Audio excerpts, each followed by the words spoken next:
So what in the world could a giant like Amazon possibly have in common with, say, your local raspberry farmer? I mean, they seem like they're from completely different planets, right?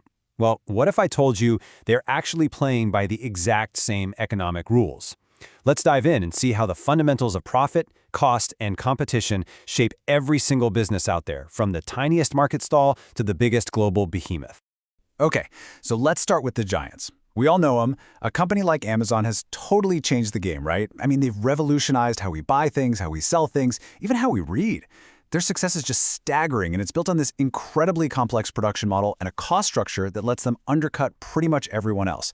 They are, for all intents and purposes, the poster child for a modern, successful firm. But here's the thing. The economy isn't just a handful of these massive companies. Not at all. It's really powered by millions of small businesses. You know, you've got the farmer selling produce at the weekend market, the corner deli you grab lunch from, the freelance trucker hauling goods across the country. They don't have these huge, sprawling warehouses, but believe it or not, they face the exact same fundamental challenge. How do you turn a profit when you're up against so much competition? So that brings us to a really big question for any entrepreneur, what we could call the entrepreneur's dilemma. And it's all about what profit really means. See, it's not as simple as just looking at the money you bring in. To figure out if a business is genuinely successful, we have to dig a little deeper and look at all the costs involved. All right, the key concept we need to unpack here is something called economic profit. On the surface, it sounds simple. It's your total revenue, all the money coming in, minus your total cost. But, and this is a big but, here's the twist.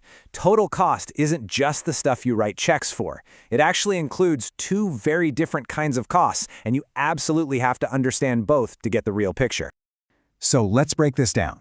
On one side, you have what are called explicit costs. These are the easy ones, the obvious ones. It's all the out-of-pocket payments you make, the rent for your shop, the wages you pay your staff, the money you spend on materials. Easy enough.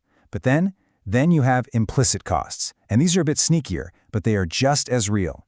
These are the opportunity costs. Think about it. It's the salary you could be earning at another job, but aren't because you're running this business. Or maybe you're using your own garage for storage. Well, the implicit cost is the rent you're not collecting by renting it out to someone else. Every single business has both of these. And this quote just nails why this distinction is so important. A business might look great on paper, on its tax return. That's what we call accounting profit, and it only really looks at those explicit out-of-pocket costs. But if the owner is giving up a much better salary to run that business, it might actually be an economic failure. See? Economic profit tells you the real story of whether the business is truly a success. All right, so once an entrepreneur really gets a handle on their true costs, both explicit and implicit, they hit the next huge question. How much stuff should I actually make? I mean, whether you're selling raspberries or building rockets, there's a perfect sweet spot for production that's going to maximize your profit. And guess what? There's a golden rule to help you find it. Let's jump back to our raspberry farmer for a second. Picture this. Every single day, they have to decide, how many packs of raspberries do I prepare for the market today? Is it 50? Is it 100? 150? If you make too few, you're leaving money on the table. But if you make too many, your costs start to spiral out of control. So what is that magic number? Well, one way you could try to figure it out is by drawing up a graph like this one. You'd plot your total revenue and your total cost. Your profit is basically the gap, that vertical space between those two lines. So you could just, squint at it and try to find the spot where that gap looks the widest. And yeah, that kind of works, but it's a little clumsy, a bit imprecise. But there is a much simpler, way more powerful rule, a much more elegant way to do this. It's a simple little rule that tells any firm, no matter what they're making, the exact point where they should stop producing to make the absolute most profit. And here it is, the golden rule. You produce right up to the point where your marginal revenue equals your marginal cost. Now, what on earth does that mean? Well, marginal revenue is just the extra money you get from selling one more unit, and marginal cost is simply the extra cost of making that one more unit. And the sweet spot, the point of maximum profit, it's right where those two lines cross. And the logic behind this is actually super intuitive when you think about it. As long as selling one more pack of raspberries brings in more cash than it costs you to get it ready, of course you should make it. You're literally adding to your pile of profit. But the very second that the cost of making that next pack is more than the money you'll get for it, you stop. That's it. That's the whole game. Produce until MR equals MC. Okay, but here's where it gets a little more complicated. There's a catch. Our farmer, Well, they can't just decide to charge whatever they want for their raspberries. See, they're operating inside a much bigger market, and that market has its own set of rules that changes the entire equation. So, our farmer is working in what economists call a perfectly competitive market. And for a market to be perfectly competitive, it has to have 4 key things going on. First, there are tons of other firms, tons of other farmers. Second, they all sell an identical product. I mean, one farmer's winter wheat is pretty much the same as the next guy's, right? Third, there are lots and lots of buyers. And finally, it's super easy for new farmers to jump into the market or for existing ones to get out. So if our farmer doesn't set the price, who does? Well, it's not any one person. The price for raspberries is determined by the collective actions of all the farmers. That's the market supply. And all the buyers. That's the market demand. And where those two forces meet, you get one single equilibrium price for everyone. And this is where it all clicks together. That market price, let's just say it's $4 a pack, that becomes our individual farmer's marginal revenue. For every single extra pack she sells, she gets exactly $4. Not more, not less. So her marginal revenue curve, it's just a perfectly flat horizontal line. She has to take the price the market gives her. She's a price taker. Yeah, this quote really drives the point home. Think about it. If our farmer decides to get gutsy and charge just 1 penny more, $4.01, what happens? Every single customer is just going to walk 10 feet to the next stall and buy the exact same raspberries for $4.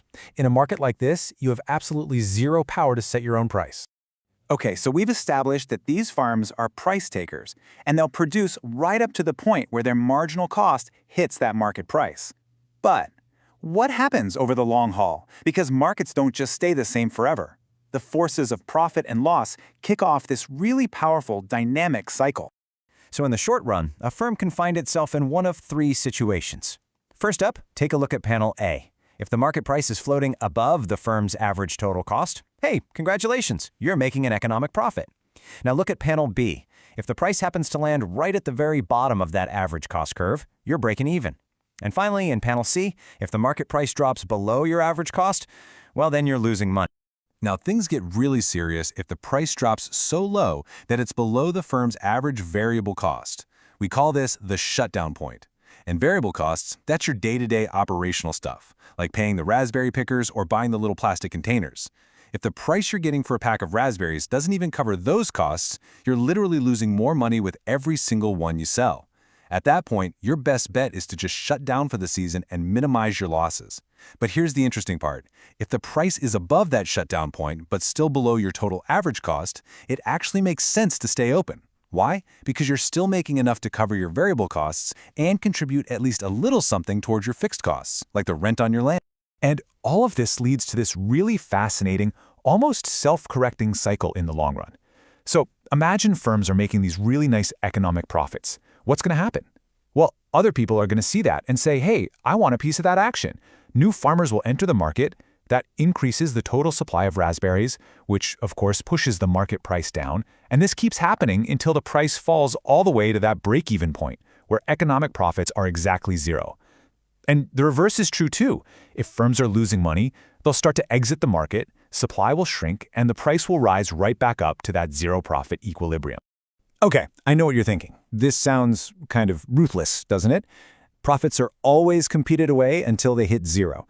So is there anything actually good about this system? Well, believe it or not, from a broader societal point of view, the answer is a huge yes, because this whole process achieves a really remarkable kind of efficiency. This perfect market actually delivers 2 types of perfection or efficiency. First, there's productive efficiency. What that means is because that intense competition forces the price down to the lowest possible point on the average cost curve, society is getting its stuff made as cheaply as possible. It's why things like milk or wheat are so affordable.